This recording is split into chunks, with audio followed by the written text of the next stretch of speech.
welcome to another edition of the Lynn Lowdown. Today we have Attorney Nicole Bluefort. How are you doing? I'm doing wonderful considering this lockdown. I'm so ready to break out of this house, but I'm healthy and I'm safe, and that's most important. Yes. That's definitely the most important thing. So first, let's just talk about everything for you when everything went down, when everything started to shut down. As for you as an attorney, what was going through your mind? What was your first thought when everything just started to unfold? Oh, I love that question. So it was more so thoughts of what is going on, because as you know, and a lot of the viewers that are watching we weren't forewarned, if you will, of what was going to happen. So it was like every other day the malls were shutting down either before the businesses, I should say, our business kind of went remotely. Mm-hmm. It was, okay, the malls are shutting down, only certain stores are going to be open. Only 10 people could be in this place at a time. And then it went down to none. So it was, you did it before you tried to get adjusted to what you thought was going to be your new norm, because the restrictions just kept coming and coming. You were just restricted even further, mm-hmm. To the point of where we are now. So I've definitely adjusted to our new norm now. Again, love to be able to enjoy the things that I'm used to, but we've got to do this in order to be healthy and safe, so that when we do go out, we do so in a safe way. Yeah. And also, you deal with a lot of families as part of your job. What were some of the concerns that they've had that they came to you with? Well, what's interesting is a lot of the concerns were very similar. It just seemed to be more so. So, for example, in our family law practice, we do a lot of divorces, child support cases, child custody cases. And so when you're in this self-quarantine, if let's say it's a divorce situation, right? Mm-hmm. And you're constantly having conflicts with that person, at least before the COVID-19 pandemic, you could go to work, you could get away from that person for a little bit. But now, unless you're both essential workers, or one of you guys are at least essential workers, you guys are stuck with each other, and almost forced to face kind of the issues that you have. And it's also brought a lot of struggles for our people that are co-parenting as well. Because if you have an order in place up into this COVID-19, people have been following court orders, and you're encouraged to continue to do so, but people are a little bit more leery about doing that. Mm-hmm. Not because they don't want to encourage a relationship with that other parent and foster a relationship with that other parent, but their concern is allowing their child to get on a plane and travel, mm-hmm. or go for the weekend over that other parent's house, because as you may be well aware, symptoms don't always present themselves in the person may carry it or the person may have it. Mm-hmm. So it's kind of striking a balance between what we're being told to stay at home, but then the family and probate court is telling us that the parents still have to abide by their co-parenting order. So it's a struggle. Yeah, it also seemed interesting. Now, does this also impact the status of cases, since the courts are closed? Absolutely. How has it not impacted the cases? So, number one, I have to say this. Over and over again, they have been making changes in terms of the date in which they were going to be hearing cases again. Right now, we're looking or projecting that it's going to be May-ish, around that time. But again, that could change. But what happens even when we meet that early May date, if you will? What's going to happen with the hearings at that point? What they're proposing is that it's going to be a telephonic hearing. Mm-hmm. It's going to be by phone, or it could be by a video conference. So at our law firm, we're prepared to assist clients with either way. They still haven't told us exactly if it's going to be at a certain time, if everybody has to be by their phones or videos at the video conference prepared at 8:30. We still don't know even that level of detail. So it's been a little bit chaotic, but we've been able to streamline the process in such that we're always in contact regularly with the clerk's office, just trying to figure out the updates so that way we can inform our clients the best we can. And those clients where their cases are somewhat postponed by the fact that they can't have a hearing date, we're telling people and encouraging people that they can still have progress in their cases.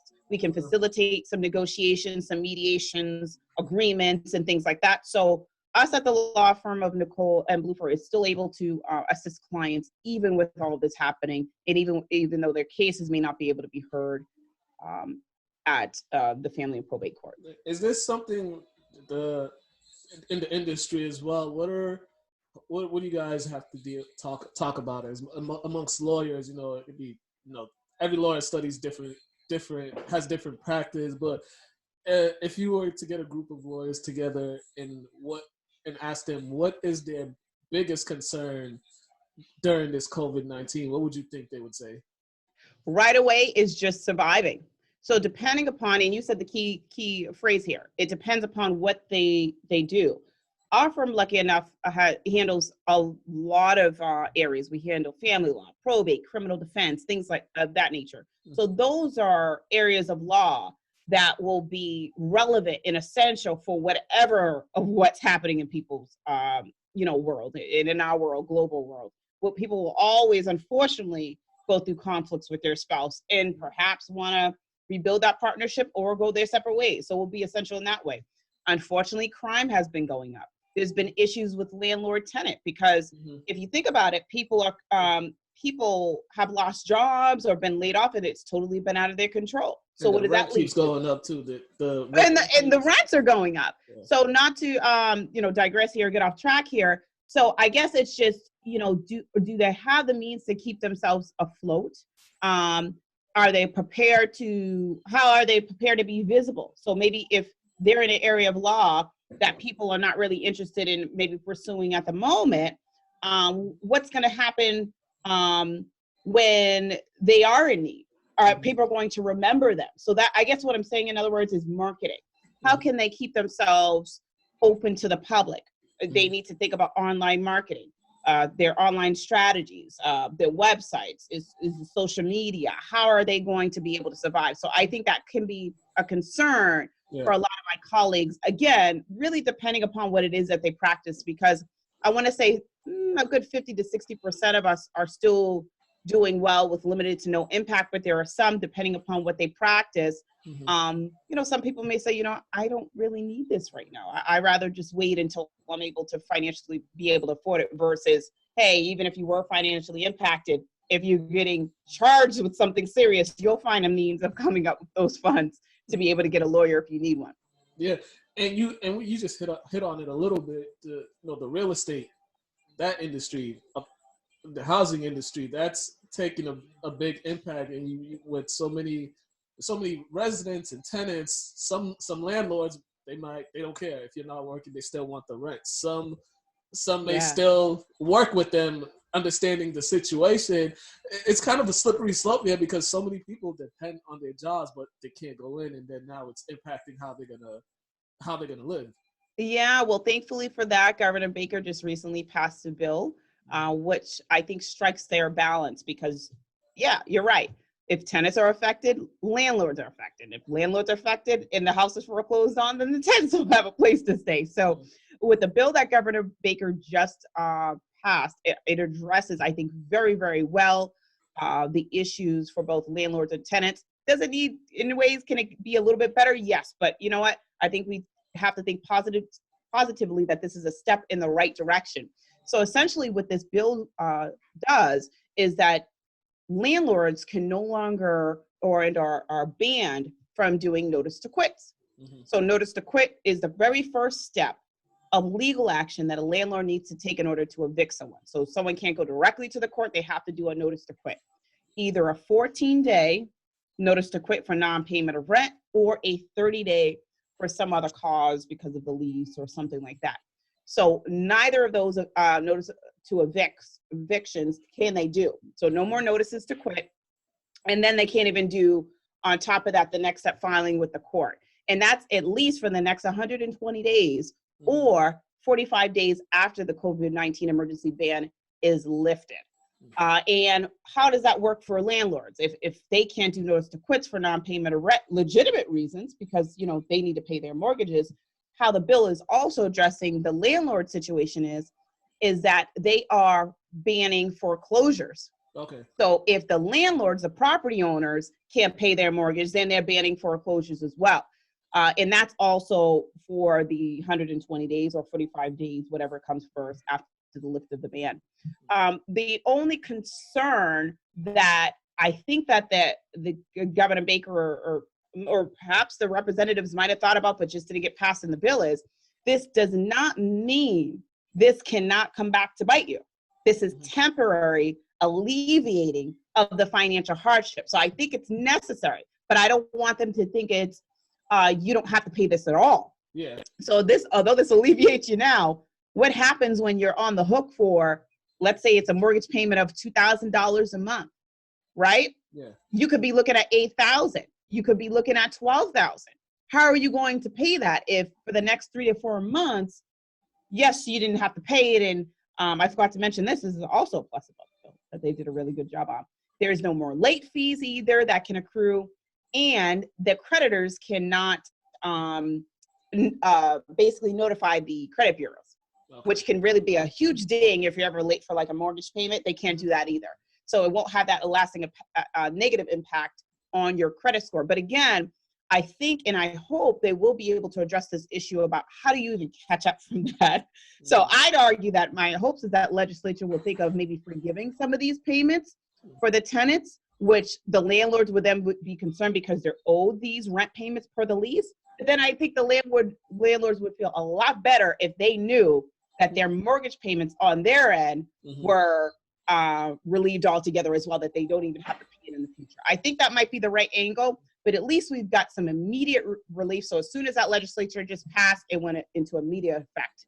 Yeah. So both landlords and tenants alike have some relief. Yeah, that is a good short-term fix to solve a big problem. But looking at that, also, if we go look in future, there's always complaint about rent being too high. Yeah. So in my opinion, I believe they should take this blueprint and they should try to work on something long term, so we don't have this spike in rent, or just something so people can actually afford to be able to live here, because people are getting priced out. And I know you've heard the complaints, the rent price is just way too high. Yeah. So I'm encouraging tenants and landlords to really just initiate a conversation with the other, because what this law and bill means, it does not mean you don't have to pay your rent. So let me be clear about this. It just alleviates you that if you are in a financial position that you cannot pay at all because you don't have any source of income, you don't have to pay. But I'm seeing on Facebook, I'm seeing on different social media platforms, this means I don't have to pay at all. Not necessarily. If you're one of those people that were very lucky, very blessed that you did not have a change in income, you still have to pay, right? You still got to pay, because again, you don't want to be looking at backed up payments of $4,000 or $5,000 later, because that can really hurt you. As in Massachusetts, judgments are good against anyone for 20 years. And if you're trying to go somewhere else and you've got eviction, you probably know what that means. It's going to be very difficult to get renting other places. So if your means of income has not changed, then please, definitely pay your rent. But if it has changed drastically and you can't pay, then you've got this relief in the bill, which is fantastic. Yeah, that's awesome. We only got a few more minutes left. What else you got going on? What working on any side projects, or found a new hobby or anything? Well, surprisingly enough, I'm thankful that we're an essential business, so we're still moving along. We've got extended hours to be able to deal with our clientele, but I've definitely been engaging a lot more than usual with the community. Usually, if this pandemic wasn't here, I would be out on foot in the community, from churches to organizations to companies. I'll be flying to Mexico to speak for this all women's empowerment kind of event thing. So I do a lot of speaking engagements, which I love. But now, since this has been in place, it's now been converted to doing virtual events. So this Saturday, I have an event with Luana Milton from South Shore Child and Counseling Services. She's someone that I went to Boston College with. We're going to be addressing domestic violence issues, divorce issues, and custody issues that have become more prevalent during this COVID-19. We will be streaming that through our Facebook Live. So if you're looking to join us for that, join us at the Law Offices of Nicole M. Bluefort Facebook page. I also will be on various radio stations this week talking about the bill that Governor Baker just passed, because we talked at length about it here today. There's a lot of good information for both landlords and tenants alike that they should know about. And I just got a lot of this different, informing opportunities for just different things, probate, estate planning, wills and trusts, and how to get that going. So I'm definitely trying to just address the issues that people have been needing over this time, and prevent some level or provide some level of comfort for people to get, so that way we can all get through this time. All right. And if they want to find you, plug your social media for the people if they want to get in contact with you. Sure. So again, they can reach us at our Facebook page, which is the Law Offices of Nicole M. Bluefort. Again, that is on Facebook. Or you can reach us at our office, which is 781-593-1952. We have 2 office locations, one in Lynn, that is our main office, but we also have a Boston office. If you call that one number, you will get both the Boston and the Lynn office. And you can also visit our website at www.bluefortlaw.com. That's BLUEFORT law.com. All right. Thank you very much for taking the time to speak with me. And thank you for asking me. No problem. You have a great day. Yes. All Talk right. to you soon. Yep. Everybody, you've been watching the Lynn Lowdown. I'm your host, Mukala Kabongo. Have a great one.